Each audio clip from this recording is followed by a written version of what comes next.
America. I'm Eric Erickson, live from the home studio. It's Memorial Day. Today, we remember the fallen and the reminder that our Civil War cost more American lives than all other wars combined until only about a decade ago. May we remain the United States. While the grill might be going, the lake might be calling, or the beach, I wanted to try out this new setup from my home studio, and I wanted to take a few minutes to bring you the most important stories conservatives need to know this afternoon, because the news waits for no one, even a holiday. Russia's war on Ukraine escalated again last night. More than 100 drones and missiles rained down on cities like Kharkiv. This was one of the biggest aerial attacks of the year. Apartment buildings were hit, dozens injured, civilians shaken. The message from Vladimir Putin: he's not slowing down and has no plans for peace. At the same time, President Donald Trump, in an interview with Fox News, called Putin crazy. Now, that's a candid, off-the-cuff comment, and one we might agree with around the kitchen table. But when the President of the United States says it, the world listens, and the Kremlin didn't take it lightly. They accused Donald Trump of, quote, emotional overload. Don't be fooled. They're listening and they're watching. Let's be clear. Vladimir Putin is crazy, but he's not stupid. This was more than just an effort by Vladimir Putin to attack. It was psychological warfare.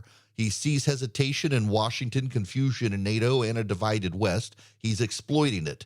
Here's what conservatives need to be honest about. President Trump's foreign policy is transactional. He's pushed NATO allies to pay more. He's paused, then restarted $1 billion in military support for Ukraine. He approved a commercial sale of F-16 parts, but there's been no bipartisan aid package in this term. There's no unified message to deter Vladimir Putin, and that's the problem, because Vladimir Putin smells weakness, or at the very least, hesitation with competing voices around Donald Trump. That's why we need a conservative foreign policy that's clear, that's firm, that's rooted in strength. Peace comes through power, not tweets, not sound bites, but action. If President Trump believes Vladimir Putin is crazy, it's time to act like it and stand with Ukraine and Europe against Putin.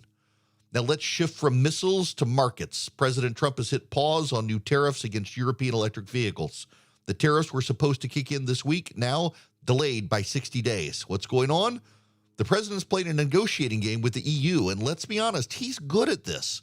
Europe hasn't played fair. They do tax our beef, they do tax our agriculture, they do tax our tech, even our cars. So Donald Trump sees tariffs as leverage, and in theory, that makes sense. But here's the warning. Tariffs are taxes, plain and simple. They raise prices, they slow growth, and they hit working families first. If Donald Trump uses them to get a better deal from the European Union, fine. If he locks them in permanently, we're all going to pay more at the grocery store, at the car dealership, and on the factory floor. The delay is smart, but July is coming fast. If the tariffs kick in, middle America gets squeezed, and gets squeezed first. We believe in markets, not managed trade. Let's not lose sight of that. Third story, and the one, this is almost a parody, folks. The Washington Post reports Democrats are tangled in yet another internal debate about words. Not inflation, not policy, not the border, words. Do they say Latinx or Latino? Do they say birthing person or mother? They're running workshops, testing phrases, polling their own language. Folks, this is what happens when a party runs on grievance instead of ideas. They've built a political religion around identity and victimhood, and now they can't even speak without checking a playbook.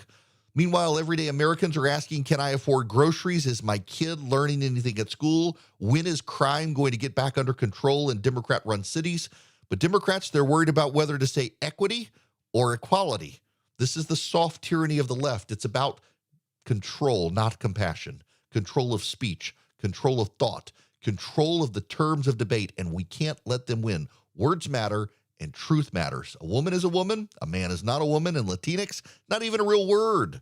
This isn't just about semantics, it's about sanity. Finally, to Capitol Hill.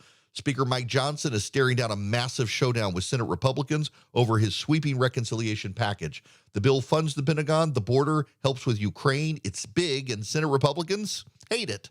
The Senate GOP wants to make the tax cuts permanent.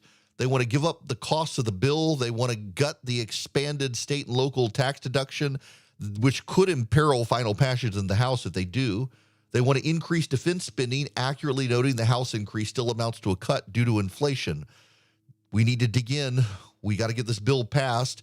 If Speaker Johnson, if the Republicans of the Senate, if they fold, if they tweak the bill too much and it collapses, it's going to be a disappointment, and taxes at the end of the year are going to get raised. We've got to get final passage.